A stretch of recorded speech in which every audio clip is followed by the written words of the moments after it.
If you love dark, slow-burn single-dad romances filled with restrained desire, aching tension, and the kind of intimacy that builds in silence long before a single touch, make sure you hit like, subscribe, and turn on the bell so you don't miss the next story. The first thing Adrienne Cole notices is her breathing. Not her face. Not her body. The way she exhales, slow, controlled, deliberate, like she's used to holding herself together under pressure. It's 5:17 a.m., the hour when the gym feels almost private, occupied by people who don't want to be seen trying to rebuild themselves. Adrienne comes every morning at this time for the same reason. Fewer questions. Fewer glances. Fewer reminders of what he used to be before grief carved him into something quieter. He's 42, broad-shouldered, fit in a way that comes from discipline rather than vanity. Dark hair always slightly damp from the walkover. A body shaped by routine because routine is safer than memory. He trains hard, not to impress anyone, but to keep his mind from wandering into places it doesn't survive very well. He doesn't expect to notice anyone else. But she's there again. Third morning in a row. Same treadmill. Same speed. Same rhythm. She never looks around. Never checks her phone. Never glances at the mirrors lining the walls like most people do. She runs like she's trying to outpace something invisible. Adrienne doesn't stare.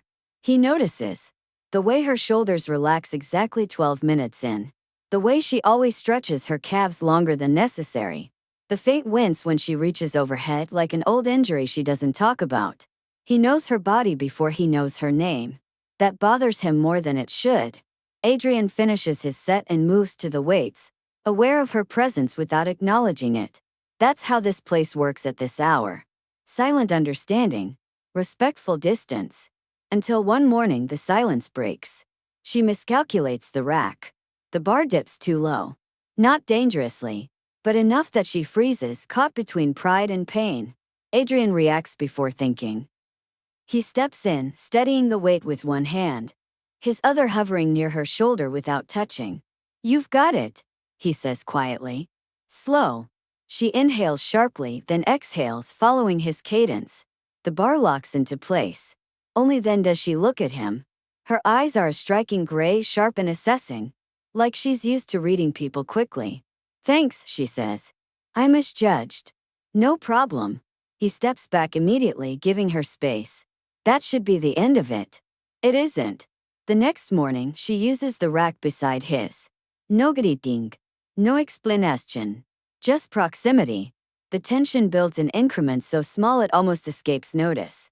A shared glance in the mirror. A pause too long between sets. The awareness of heat when they stand closer than necessary. They don't speak again for a week. Adrienne tells himself it's nothing. A distraction. Temporary. He's a single dad, technically. The title never left him, even after the worst thing happened. Even after the house emptied. Even after his life rearranged itself around absence. Wanting someone again feels dangerous, like tempting fate into proving him wrong for surviving. Still, he finds himself timing his workouts to match hers. One morning she's already there, stretching against the wall. He catches himself watching the curve of her spine. The deliberate care she takes with her body. Not exhibition. Protection. "You favor your left side," he says before he can stop himself. She looks at him, surprised but not offended. "Old injury. Knee. Shoulder," she corrects. "I overcompensate." He nods. "You're doing it again now." She studies him for a moment. Then instead of bristling, she adjusts. "Better." "Yeah." A beat passes. "I'm Mara," she says finally. "Adrienne." They shake hands. Her grip is firm. Confident. Warm. The contact lasts a second too long. From then on, conversation slips in where silence used to live. Nothing personal at first. Training routines. Form corrections. Shared understanding of pain that isn't dramatic enough to announce itself. But something about Mara feels restrained. Like she's holding back a version of herself that used to take up more space. One morning, he notices she's lighter on her feet. "You're not pushing as hard," he says. She shrugs. Some days aren't about breaking limits. He understands that instinctively. They start sharing water breaks, stretching near each other. The air between them thickens with familiarity, with awareness. Adrian catches himself noticing details that feel too intimate for strangers. The faint scar along her collarbone. The way her breath changes when he steps closer.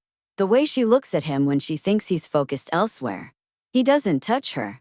Not yet.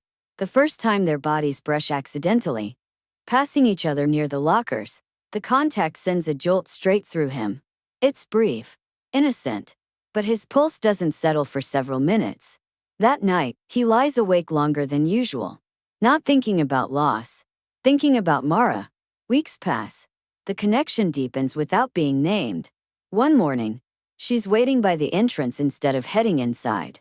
"You leaving already?" he asks. She hesitates. "I was hoping coffee." He doesn't answer immediately. This feels like crossing a line he's carefully avoided. But something in her expression, hope tempered with caution, softens him. "Yeah," he says. "Okay." The cafe is small. Quiet. Steam fogs the windows. They sit across from each other. Gym clothes swapped for casual comfort. Mara looks different outside the mirrors. Softer. More human.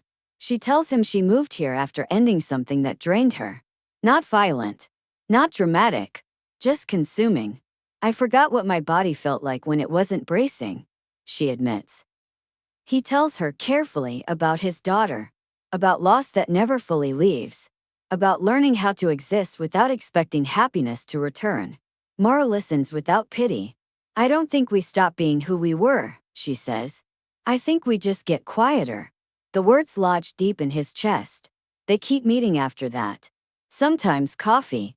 Sometimes just walking back from the gym together. Their shoulders brush. Their hands almost touch. The tension becomes undeniable. The first intentional touch happens during stretching. Mara winces, adjusting her shoulder. "Here," Adrian says gently. "May I?" She nods. His hands are warm. Sure. Respectful. He guides her through the movement slowly, acutely aware of every inch of space between them. Her breath stutters. "So," she murmurs. "You always this careful?" "Only when it matters." The silence that follows hums. They don't kiss that day. They don't kiss the next either. They let the wanting stretch build ache. When it finally happens, it's after a long morning workout when the gym is nearly empty. Mara stands close, eyes searching his. "I feel like I've known you longer than I should," she says. Adrian cups her jaw without rushing, giving her time to pull away. She doesn't. The kiss is slow, controlled, charged with everything they haven't said. When they part, both are breathing harder than they should be. "I'm not good at casual," Adrian admits. "Neither am I," Mara says. "I just want real." That night they cross another threshold. Not rushed. Not desperate. Just intentional closeness, built on trust and patience. Touch that feels like recognition instead of escape. Afterward, Mara rests against his chest, fingers tracing the steady beat beneath his skin. "You're still a single dad," she says quietly. Adrian nods. "Always." She presses a kiss to his shoulder. "Then let me love all of that." For the first time in years, Adrian doesn't feel like he's betraying the past by wanting something new. He feels like he's honoring it. And every morning after, when they meet at the gym, the mirrors reflect something different. Not two broken people rebuilding separately, but two bodies moving forward together. After that, the gym stops being just a place to train. It becomes a shared ritual. Adrian still arrives at 5:17 a.m. out of habit, but now there's a subtle anticipation threaded through the routine. Some mornings Mara is already there, stretching against the mirrored wall. Other days she walks in a few minutes late, hair damp from the shower, eyes locking onto his with quiet familiarity before she looks away again. They don't announce their connection. They don't need to. It lives in the details.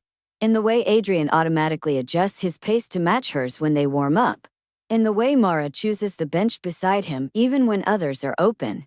In the wordless understanding that forms when their workouts align so perfectly it feels choreographed. The gym mirrors reflect more than muscle and movement now. They reflect restraint and wanting. Adrian notices how Mara's confidence shifts over time. She starts pushing harder again, not recklessly but with trust in her body. He notices the way she breathes when she lifts, steady and unafraid, like she's no longer bracing for pain that hasn't arrived yet. One morning, after a particularly intense session, Mara sits beside him on the mat, towel draped loosely over her shoulders.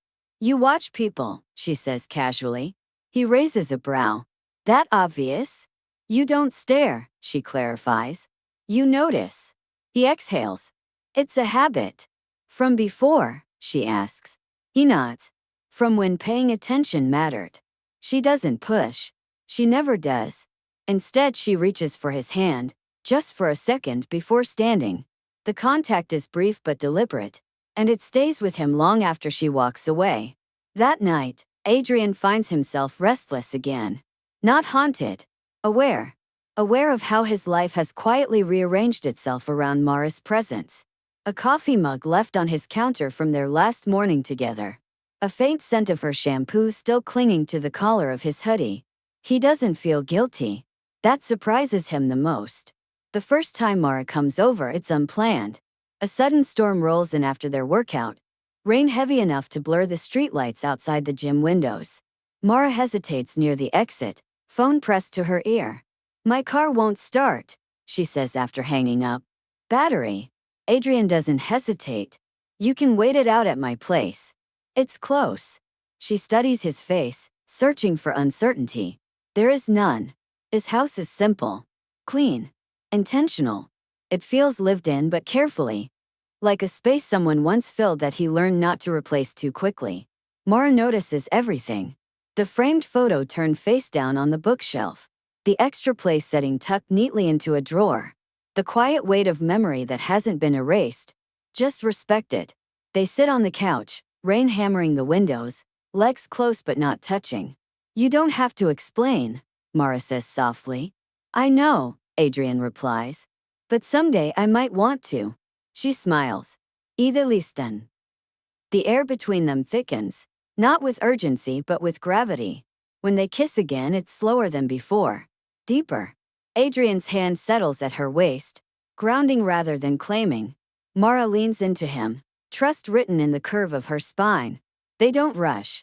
They let the desire stretch until it becomes something warmer than heat. Afterward, Mara rests her head on his shoulder, tracing idle circles against his arm. "I used to think wanting someone meant losing myself," she admits. "Now it feels like finding parts one forgot I had." Adrian presses a kiss to her hair.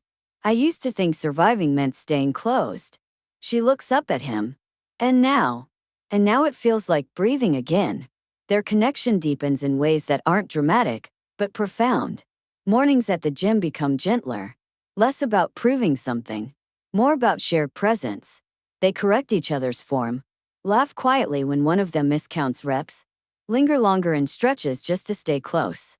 Other members start to notice, not because they're inappropriate but because intimacy has a way of making itself known. One afternoon after the gym empties early, Adrian finds Mara standing by the mirrors, watching their reflections. "We look different," she says. He joins her. "Stronger." She shakes her head. "More honest." That night they talk longer than usual. About fear. About how grief never really leaves. It just learns where to sit. About how being a single dad still shapes Adrian's instincts, even without a child present in his daily life. "I don't stop being her father just because she's gone," he says quietly. Mara takes his hand. "I know." There's no pity in her voice, only reverence. Weeks pass, then months.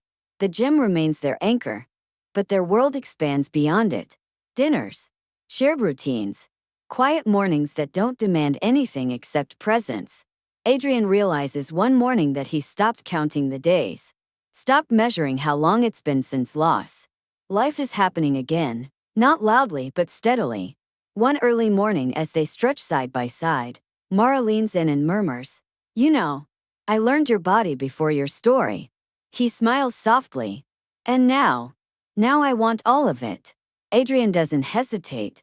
For the first time in years, choosing someone doesn't feel like a risk. Feels like coming home.